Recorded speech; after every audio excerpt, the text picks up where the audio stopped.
तो भाव से भरा हुआ जो है रीझे ना शाहों शहन चाहों के मेवों पे और ना रीझे वो धन के ढेरों पर, रीझे तो वो ऐसे रीझे जूठे छिलके बेरों पर। विदुर जी की कथा बताई, छिलके खा लिए, शिवरी जी के बेर खा लिए, जूठे रूखे सूखे तंदुर खाए, सुदामा जी के टूटे फूटे चावल, और छोड़ करके अमीरों की हस्ती गरीबों की बस्ती में किया विश्राम है। ऐसे तो हमारे श्री उन्हें भी बस में कर लिया इस इंसान ने जो सबसे बड़ा है। लेकिन कैसे कर लिया? भाव से। कैसे किया? भाव से। तो भाव जिसके अंदर भगवान के प्रति है, उसकी दी हुई वस्तु हमेशा ही प्रिय होती है, अच्छी होती है। देव ऋषि नारद ने मोदक खाए, लड्डू खाए, बड़ा स्वाद आया और बड़ाई करते हुए देव लोग पहुंचे। देवियों ने कहा, आओ देव ऋषि नारद, आओ पधारो, सुनाओ मृत्यु लोक के क्या हाल है। कहने लगे, हाल देवलोक भी फीका है, तुम्हारा ये विष्णु लोक, शिवलोक, ब्रह्मलोक ये फीके हैं। कहां से? चित्रकूट से। जो अनसुईया जी की रोशनी फैल रही ना, प्रकाश फैल रहा है ना, उनके सामने तुम कुछ नहीं हो। ऐसा क्या है? कहने लगा, पतिव्रता के बल पर अकाल समाप्त कर दिया, गंगा मैया को प्रकट कर दिया। उनका स्थान बहुत ऊंचा है। देव ऋषि नारद तो कह के चले गए। अब देवियों के मन में तो असूया जाग गई। असूया, ये है अनसूया। असूया का मतलब होता है ईर्ष्या, जलन, द्वेष। उनका नाम अनसूया है इसलिए क्योंकि इनके अंदर किसी के प्रति ईर्ष्या नहीं है। अत्रि नाम है उसका जो तीनों गुणों से परे है। न धन त्रि इति अत्रि, जो तीनों गुणों से परे है। अनसुईया को तब अत्रि मिलते हैं।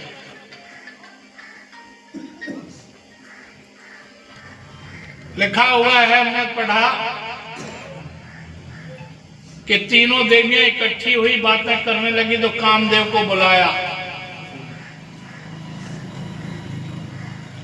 कामदेव से जाकर के कामदेव से कहा कि जाओ चित्रकूट में अनसुईया के आश्रम पर उसका सच दिखा के आओ।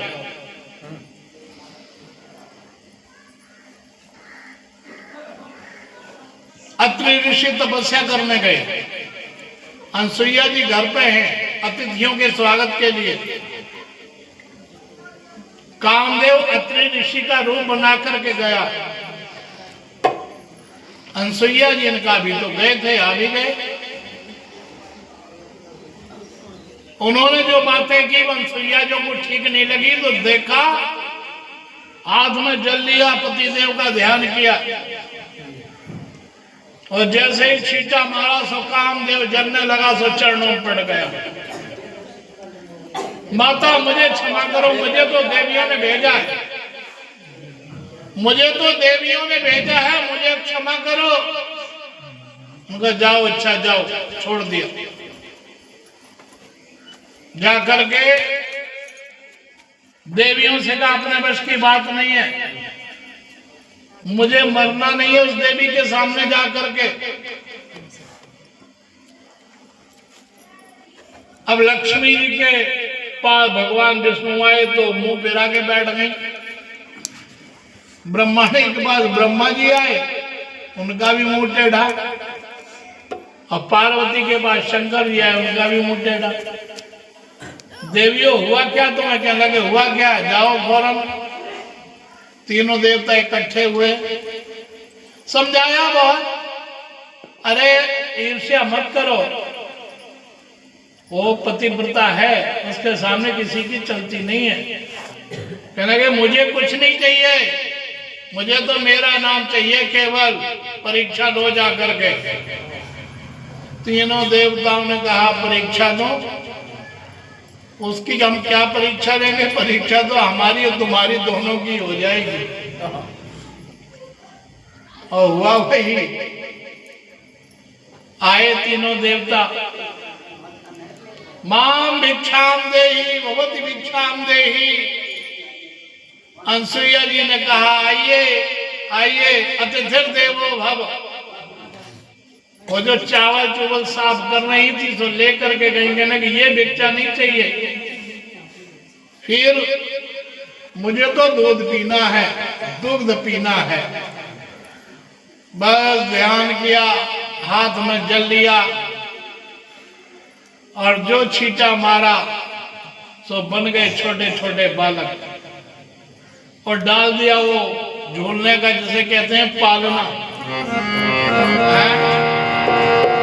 और झूल रहे कि माता अनसुईया ने डाल दिया पालना, झूल रहे तीनों देव बन करके लालना। माता अनसुईया ने डाल दिया पालना, झूल रहे तीनों देव बन करके लालना। माता अनसुईया ने पालना, झूल रहे तीनों देव बन करके लालना। मारे खुशी के फूल न समाते, मारे खुशी के फूल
काफी समय हो गया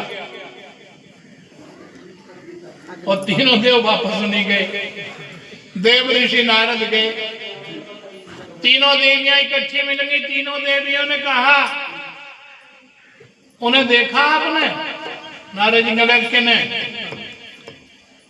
अरे हमारे उन्हें लेके ने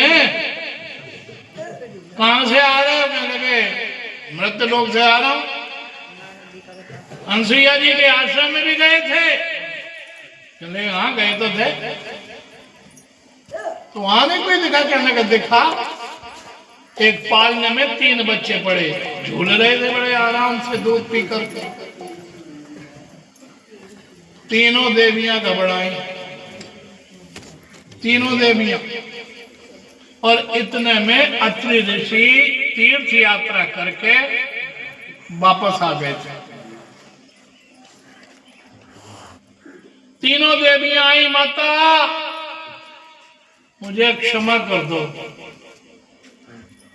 अनसुईया जी ने कहा, देवियों कैसी है क्षमा? मेरे पतिदेव आए थे आपके यहाँ।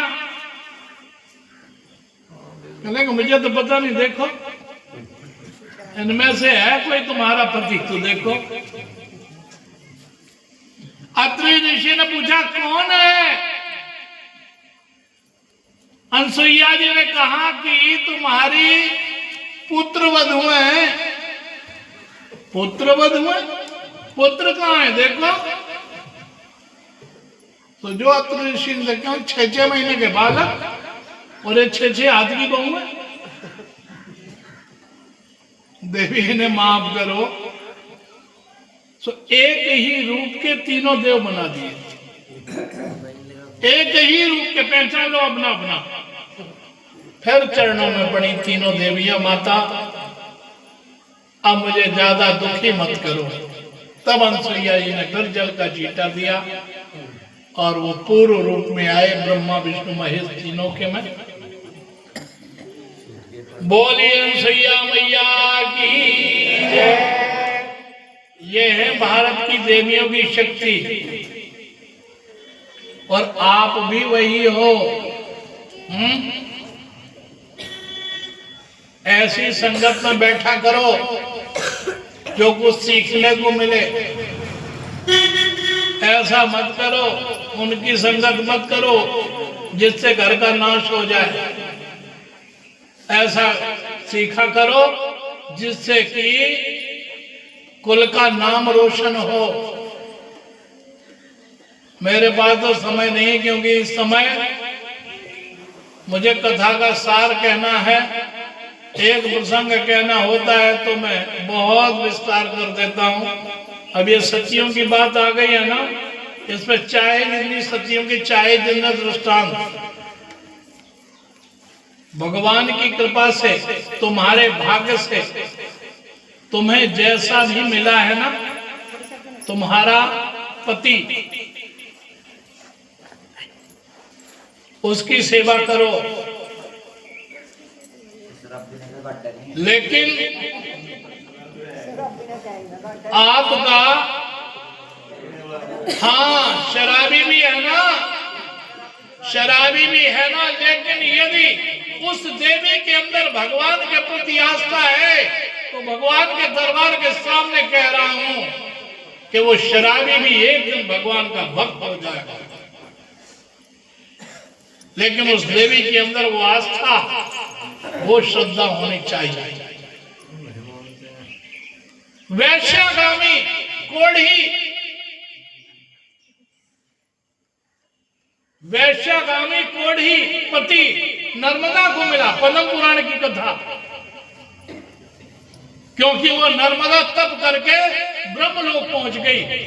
जब ब्रह्मलोक में जाकर के पहुंची तो उसने कहा, ब्रह्मा जी ने कहा, तुम ब्रह्मलोक की अधिकारी नहीं बनी, जाओ मृत्युलोक में जाकर के पहले गृहस्थ करो।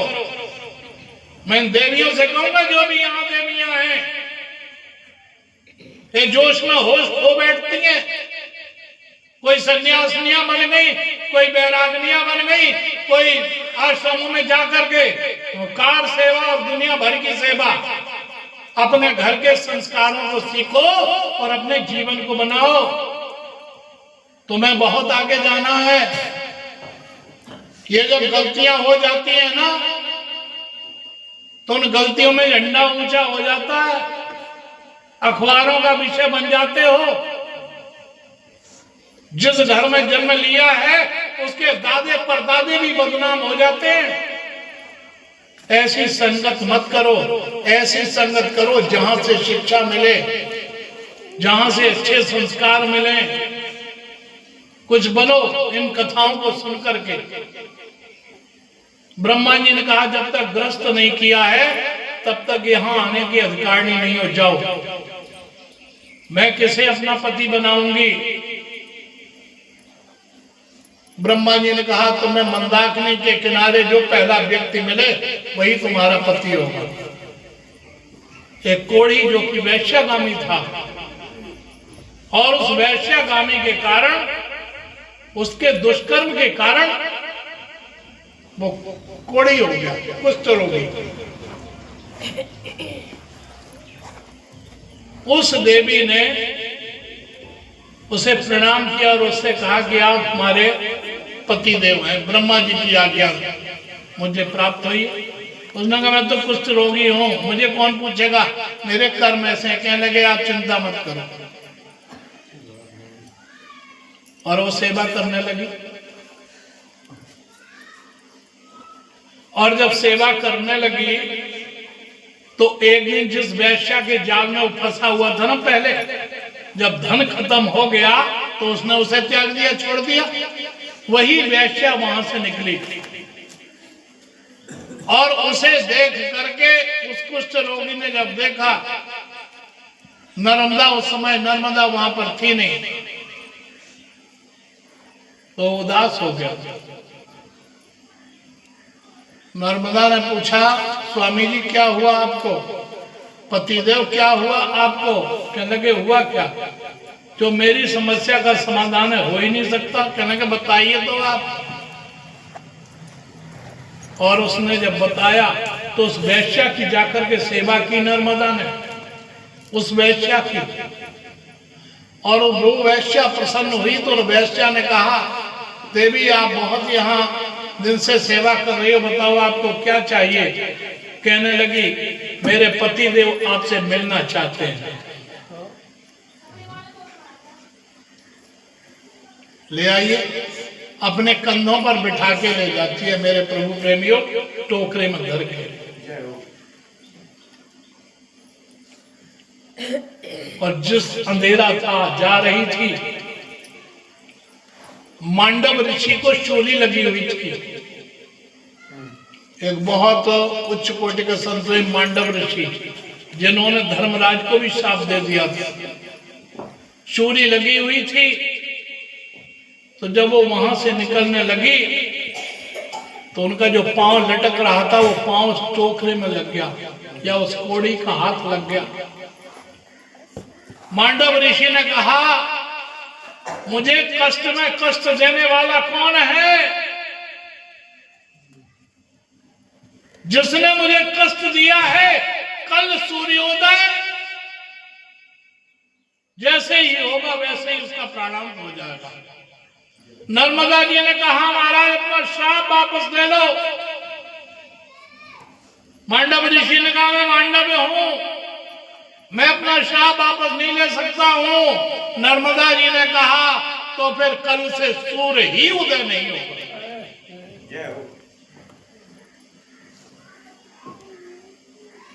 और सूर्य उदय हुआ नहीं।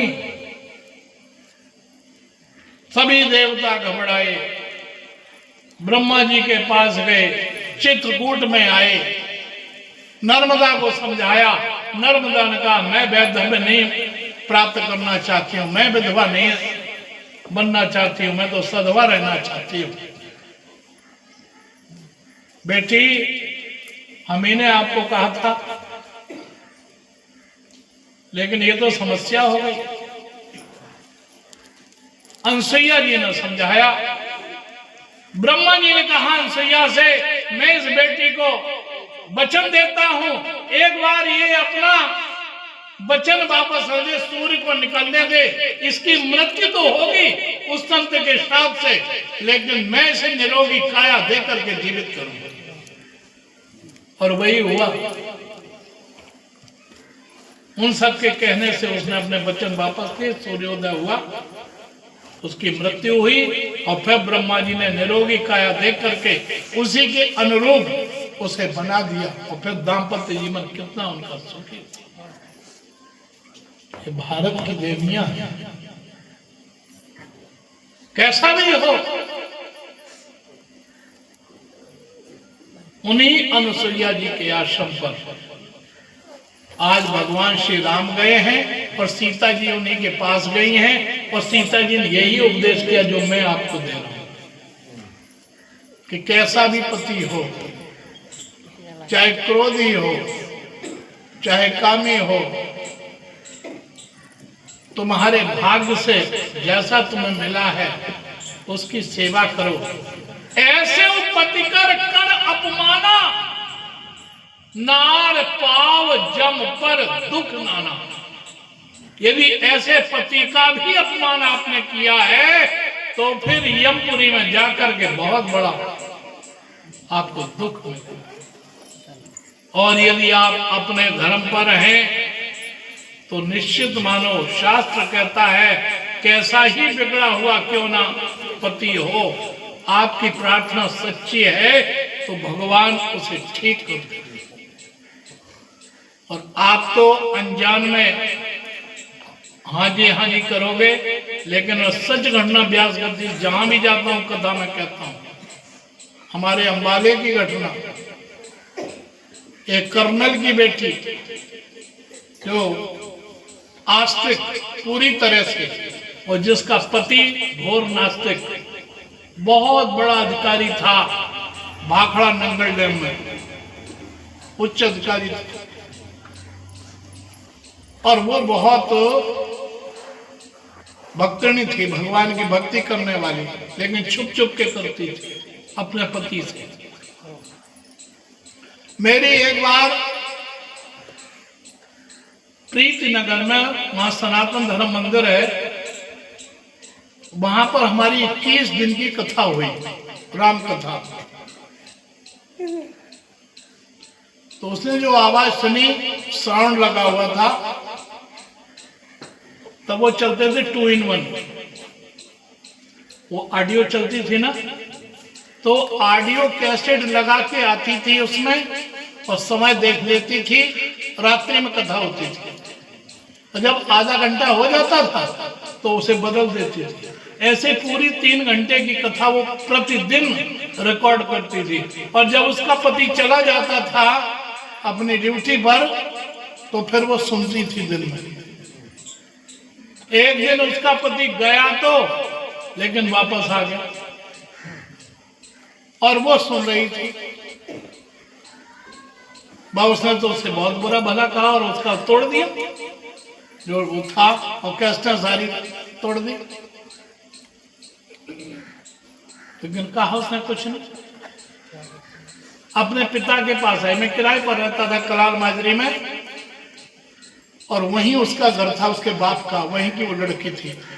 तो अपने बाप के पास पहुंचे, रिटायर, वो कर्नल थे, रिटायर हो चुके थे।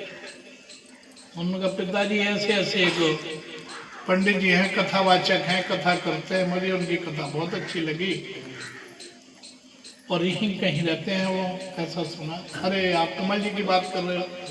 हमारे ब्राह्मण सभा में जाते हैं, हम ब्राह्मण सभा में जाते थे, भगवान परशुराम जी की जयंती होती थी, 1-1 हफ्ते की कथा करते थे भगवान परशुराम जी की, उनके जन्म से लेकर के उन्होंने जो भी किया वो सब। आप कमल जी की बात कर रहे, चलो आओ मैं लेकर के चलता। तो जब मैं वहां रहता था सत्संग करता, प्रतिदिन करता था 3 बजे से 6 बजे तक। संगत बैठी हुई थी, वो भी आ गई, हमने उसे देखा ही नहीं था। उन्हें देखा था कमल जी को, हमने कहा आओ जी, शर्मा जी प्रणाम, उन्हें प्रणाम किया, बैठ गए, सत्संग हुआ। मीरा जी का प्रसंग चल रहा था। गोस्वामी तुलसीदास जी को मीरा जी ने पत्र लिखा था, मैं क्या करूं, गोस्वामी जी ने उत्तर लिखा था, जाके प्रेम राम वैदेही तजिए ताय कोट बैरिसम जद्य परम स्नेही, तजो पिता प्रहलाद विभीषण भंग भरत मैतारी, और बलि गुरु तजो कंद ब्रज बंतन भय मन मंगलकारी, जाके प्रेम राम वैदेही तजिए ताय कोट बैरिसम जद्य परम स्नेही। कितना ही प्यारा हो, यदि वो भगवान की भक्ति नहीं करता, भगवान का भजन नहीं करता है, तो क्या मीरा जी के लिए लिखा था। तो जब सब चले गए तो वो कहने लगी, मीरा जी ने तो त्याग दिया, लेकिन मैं क्या करूं, मैं क्या करूं, हमारे तो बच्चे भी हैं। हमने कह दिया आपकी सच्ची भावना है तो आप भगवान से प्रार्थना करो। हमने उसे सुंदरकांड की एक पंक्ति बताई, सुनो देव सचराचर स्वामी प्रणत पाल और अंतर्यामी। विभीषण जी ने भगवान श्री राम से कही थी जब आए थे, आप तो अंतर की बात को जानने वाले हैं, महाराज मैं क्या कहूं।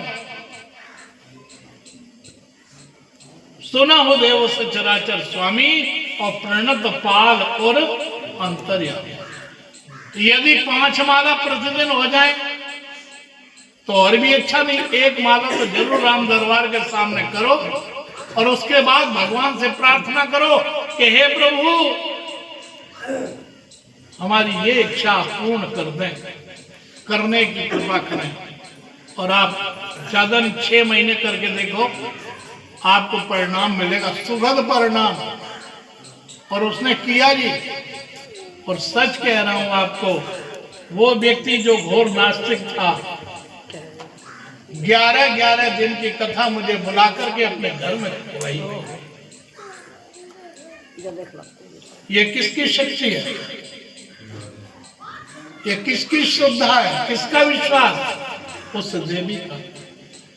तो इसलिए कहता हूं,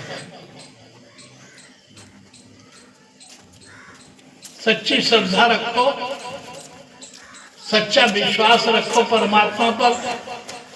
अनसुईया जी ने भी सीता जी को यही उपदेश दिया।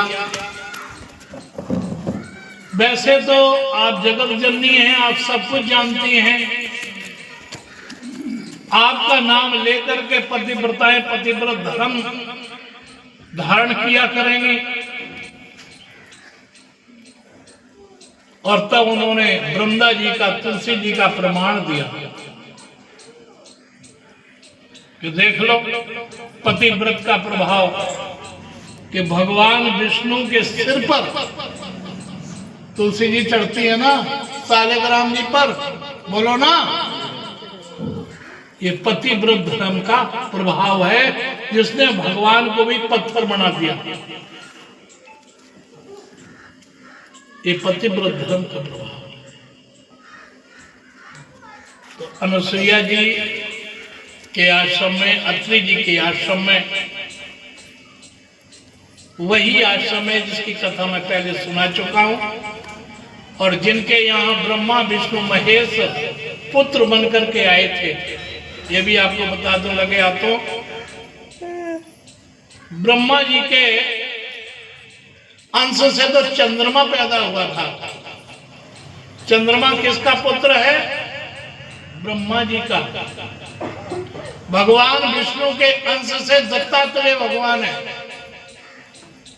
और शंकर जी के अंश से दुर्वासा जी। और ये तीनों पुत्र किसके थे, अनसुईया जी के। ये इसलिए मैं आपको बार बार कहता हूं, ताकि कोई पूछ दे तो आप बता सकें। और नहीं तो बहुत से लोग ना सत्संग क्या करने जाते हैं, तुम्हें यही पता नहीं। और मैं तो ये कहता हूं, चाहे थोड़ी सुनो, लेकिन सुनो, केवल सुनो नहीं, गुनो भी,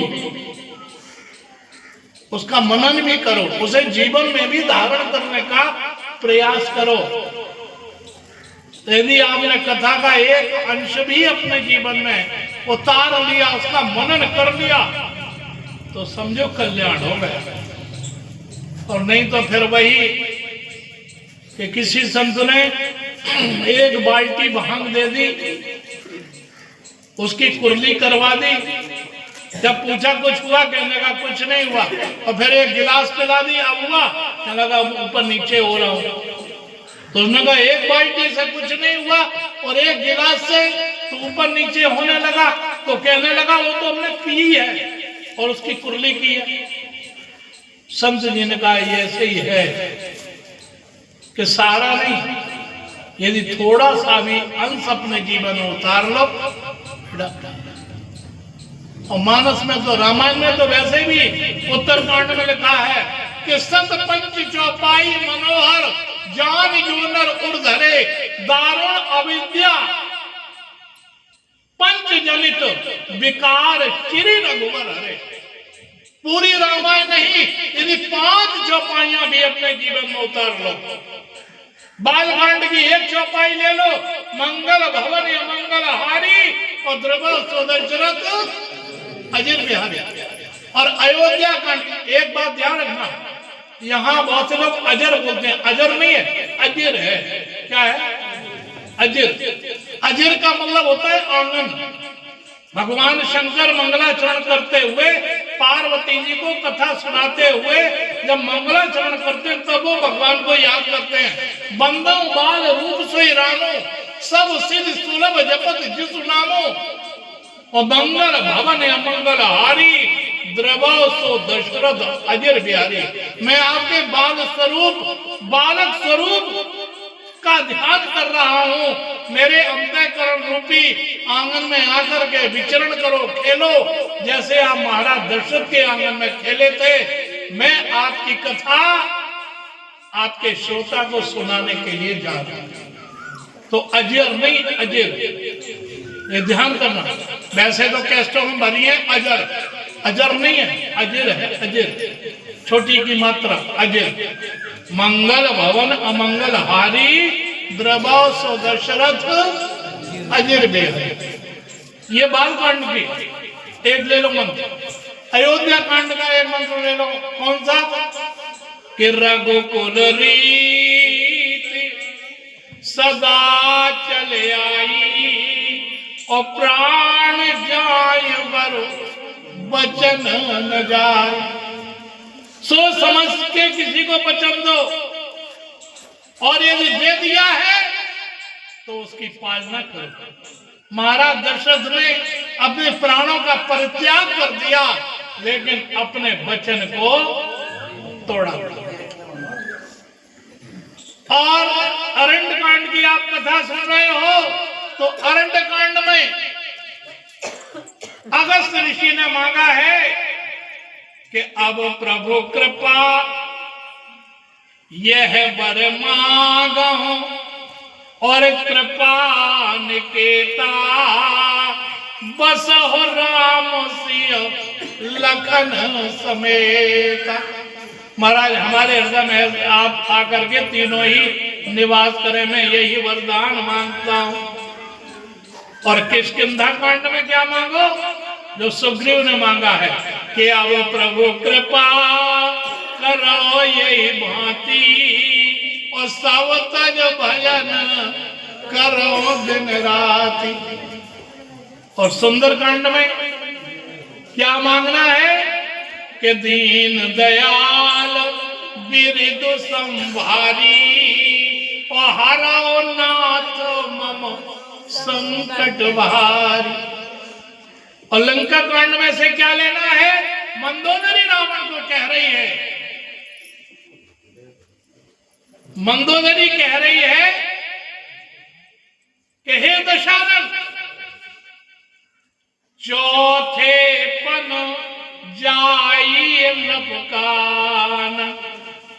श्रुति कहते हैं, वेद कहते हैं, संत कहते हैं कि जब चतुर्थ अवस्था आ जाए तो फिर वन में जाकर के भगवान का भजन करना चाहिए।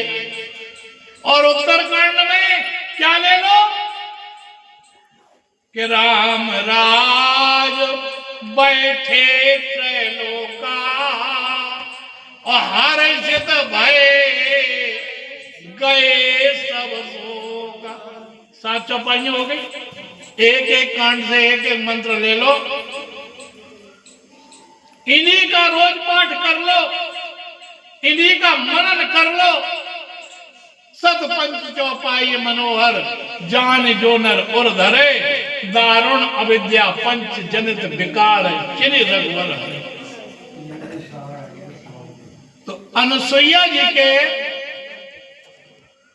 आश्रम से,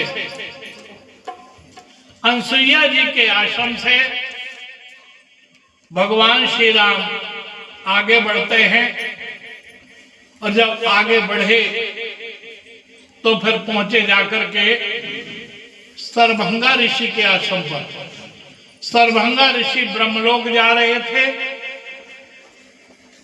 लेकिन जब उन्होंने सुना कि राम जी आएंगे तो वो रुक गए। राम जी का दर्शन किया है और दर्शन करने के बाद वो परलोक की यात्रा करते हैं। उसके बाद सुतीक्षण जी जो अगस्त ऋषि के परम शिष्य थे, सुतीक्षण जी, सुतीक्षण जी ने सुना भगवान श्री राम लक्ष्मण जानकी आ रहे हैं, अब हम किधर से जाए। एक हमने कथा पढ़ी थी कि सुतीक्षण जी अगस्त ऋषि के आश्रम पर रहते थे।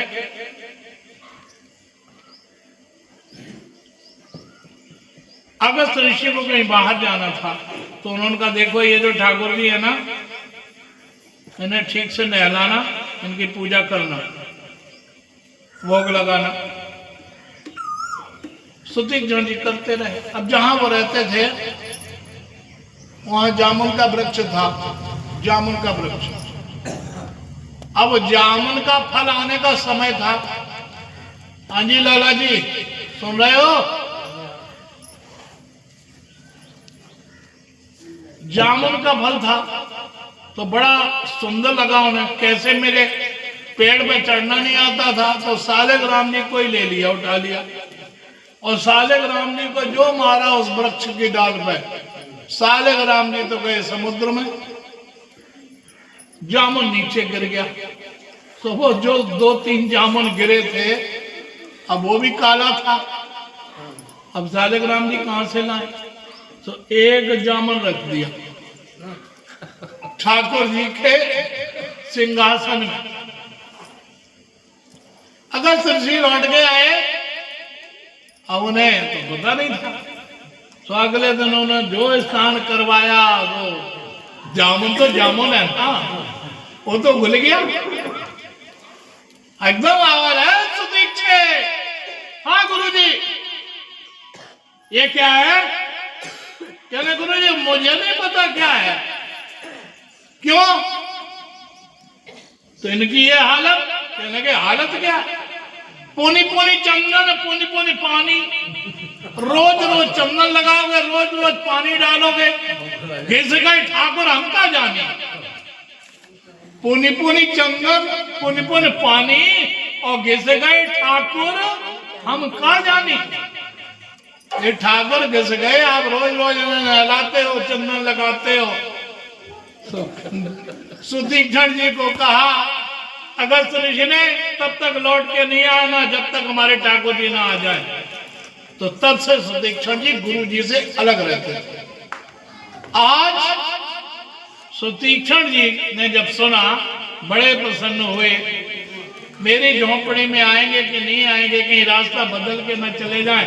तो एक चौराहे पर बैठ गए, एक चौराहे पर बैठ गए। अब कहीं से भी कोई आएगा, चौराहा है तो निकलेगा तो यहीं से। तो जा करके ध्यान लगा करके बैठ गए, कीर्तन करने लगे। और ऐसा ध्यान लगा, अंदर ही अपना दर्शन हो रहा है। भगवान श्री राम ने जाकर के जगाया और जैसे जाके नाचने लगे। भगवान ने कहा तुम्हारी भक्ति से बहुत प्रसन्न है, मांग लो कुछ। क्या लगे मांगे क्या? हमने तो कभी कुछ मांगा ही ना। जानना पड़े झूठ का साचा, ये समझ में नहीं आता झूठ क्या है सच क्या है। आपको जो अच्छा लगे वो दे दो। भगवान ने कहा ठीक है, दे दिया। कहने लगे आपने जो दिया वो हमने ले लिया, लेकिन अब जो हम मांगते हैं वो दे। भगवान ने कहा ये क्या, अभी कहा था ना हमने जाना और इतना भी माना कि सबसे सयाना भगवान है, पर उससे भी सयाना इंसान। अब मैं मांगता हूं, क्या मांगते हो? तो क्या कहा कि असे अभिमान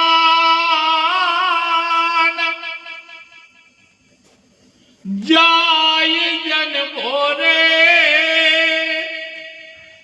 मैं सेवक रघुपत पति मोरे। प्रभु मुझे ऐसा अभिमान रहे कि मैं आप हमारे स्वामी हैं और मैं आपका सेवक हूं, ये मेरा अहंकार, मेरा अभिमान कभी नहीं जाए। और भाई देखो, वैसे तो अहंकार बहुत खराब होता है ना, लेकिन कहीं ये हो जाए अहंकार कि हम आपके हैं और आप हमारे हैं, और समझ लो कल्याण हो गया। उसके अलावा और ठाकुर जब मिल गया तो ये समझो कि सब मिल गए। यदि भगवान मिल गया तो समझो सब मिल गए। और अगर भगवान नहीं मिले, मूल नहीं मिला तो ब्याज वहां से मिल जाएगा। मूल पा लिया तो सब मिल गया। इसलिए आप लोग वो भजन भी गाते हैं, आइए सब मिलकर के गा लें।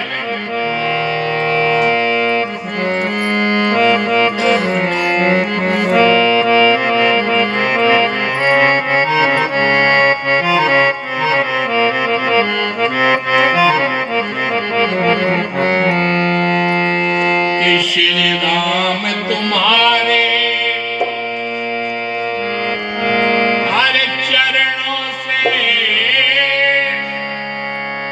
जब प्यार किसी का हो जाए, राम तुम्हारे चरणों से जब प्यार किसी का हो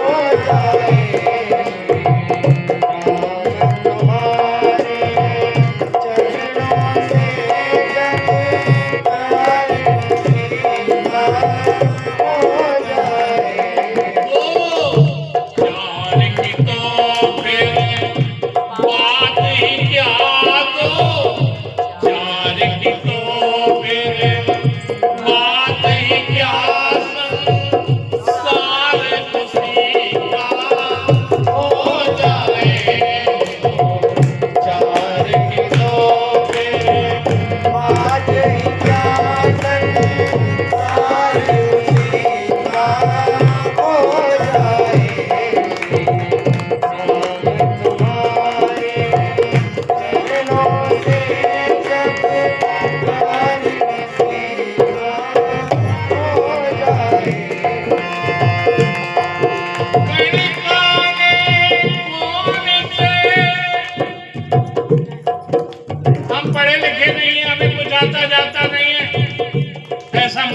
इसीलिए दृष्टांत है।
वो भी आपको मिल जाएगा, अर्थात संसार। यदि मूल आपके हाथ में आ गई तो ब्याज आ ही जाएगा, बोलो ना जी। और मूल नहीं है तो कुछ नहीं है, मूल को पालो। तो सुतीक्षण जी ने कह दिया, अस अभिमान जाए नहीं भोरे, और मैं रघुपत सेवक पति मोरे। भगवान ने कहा, तो दास कहने लगे, बहुत दिन हो गए गुरु जी के पास नहीं गए, महाराज जी के का दर्शन हमने भी करना है, चले, कृपा करो। भगवान ने कहा चलो। सो गुरुदेव के पास पहुंचे जाकर के, और जाते ही दंडवत की, गुरुदेव आए मिलन जगत आधारा, आए मिलन जगत आधारा। आपको मिलने के लिए जगत के आधार, हमने आपके एक ठाकुर जी को खोया था, हम 3 ठाकुरों को ले आए कि नहीं, बोलो ना। ऐसे शिष्य होने चाहिए, लेकिन यहां तो जोगर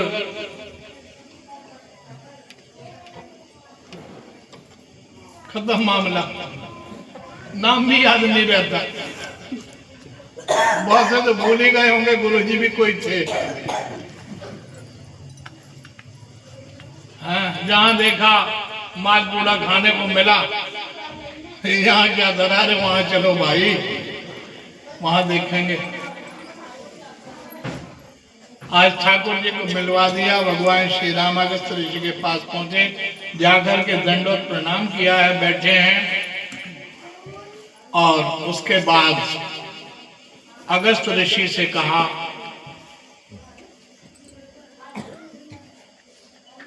मुनिवर को ऐसा स्थान बताओ जहां मैं अपनी कुटी बना करके रहूं। और तब अगस्त्य ऋषि ने कहा, आप पंचवटी में जाकर के अपनी कुटी बनाइए, और वो मुनि का जो श्राप है उस श्राप का हरण कीजिए। तब भगवान दंडवत प्रणाम करके लक्ष्मण जानकी जी के सहित जटायु जी से गोदावरी के निकट भेंट हुई। जटायु जी ने बताया, आपके पिताश्री हमारे मित्र थे। जटायु जी के बारे में कथाएं आती हैं, YouTube पर भी आपने देखा होगा, बहुत से लोग डालते हैं कि राम जी दशरथ के पुत्र नहीं थे, ऐसा डालते हैं। तो वो जटायु की ही बात बताते हैं कि जटायु जी ने महाराज दशरथ की जो मदद की थी, उनके प्राण बचाए थे, उसी वजह में उन्होंने कहा था। क्योंकि सत्संग में जटायु जी ने सुना था ना कि अयोध्या में राम जी महाराज दशरथ के आएंगे।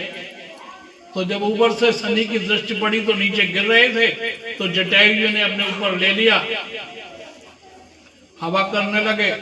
मूर्छा से जब जागे तो पूछा, आप कौन है? कहने लगे, मैं अयोध्या का शासक हूं, दशरथ मेरा नाम है। बस प्रसन्न हो गए। बताइए, हम रघुवंशी हैं और हमारे वंश के रिवाज है, रीति, हम जो कह देते हैं पूरा करते हैं। रघुकुल रीत सदा चली आई। उन्होंने कहा, फिर जो प्रथम बेटा आपका होगा वो मुझे दे देना। तब कहा था महाराज दशरथ ने, अभी तो मेरा विवाह भी नहीं हुआ। कहने लगे, मैं कौन सा कह रहा, अभी जब विवाह हो तब। और जब राम जी का प्राकट हुआ तो जटायु जी गए थे लेने के लिए। और जब जटायु जी लेने के लिए गए हैं तो राम जी के कहने से ही जब अयोध्या के बाहर आए, भगवान ने अपना रूप दिखाया, वजन बढ़ाया और कहा कि ये पहले दुखी थे और हमने इन्हें पहले भी वचन दिया था, इसलिए मैं आपको वचन देता हूं कि देह क्रिया आपकी मेरे हाथों होगी, मैं ही आपकी देह क्रिया करूंगा। इसलिए आप मुझे यहाँ पर इनके पास छोड़ दीजिए। तब जटायु जी राम जी को महाराज दशरथ को वापस करके गए थे और ये कहा था, ये मेरी खाती है, अमानत है, अब ये हम कहाँ इन्हें पालेंगे, पालन पोषण करेंगे, आप करो। तो वहां ऐसी बातें हुई, वहां प्रीत हुई पर एक आप चिंता मत करो, यहाँ हम रहते हैं, हर प्रकार से आपकी रक्षा करेंगे।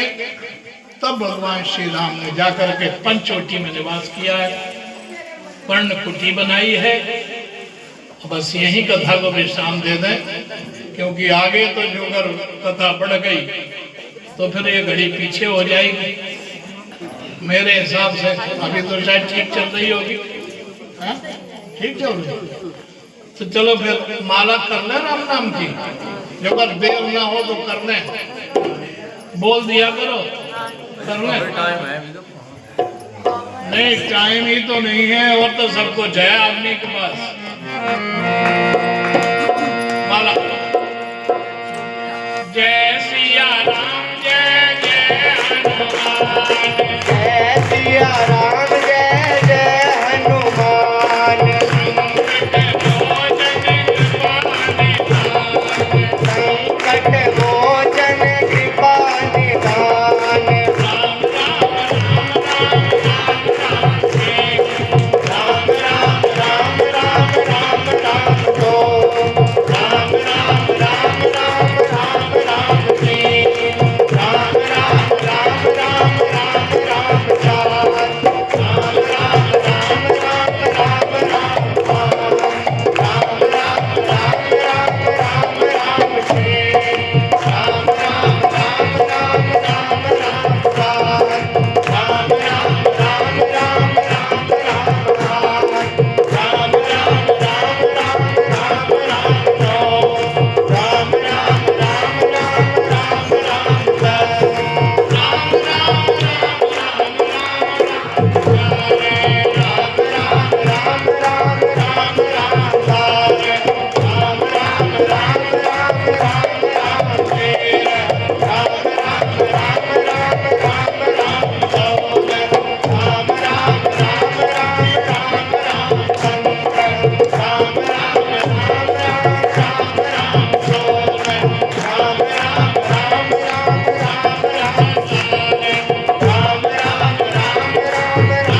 बोले श्री सीताराम राम महाराज की। आ जाओ आरती।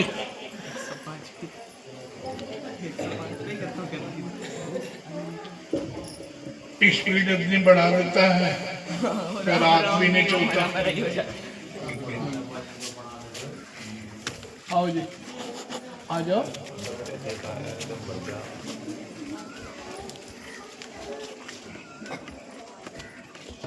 ये रख लो जी।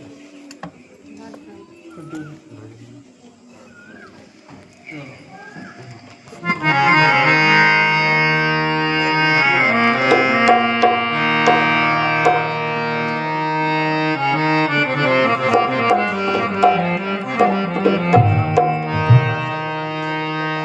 आरती रघुवर लाला की सवरिया नैन विशाला। रघुवर लाला की सांवरिया नैन विशाला की। रघुवर लाला की सांवरिया नैन विशाला की।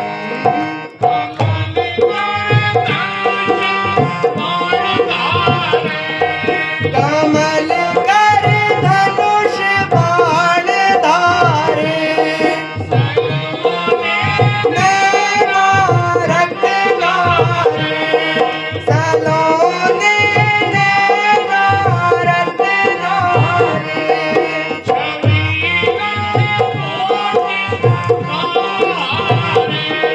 छवि लख कोटि कामहारे।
नैन विशाला नैन विशाला बोलिए सियावर रामचंद्र भगवान की जय नीलांबर श्यामल कोमलांगं सीता समारोपित वाम भागम सीता समारोपित वाम भागं पाण समन्वय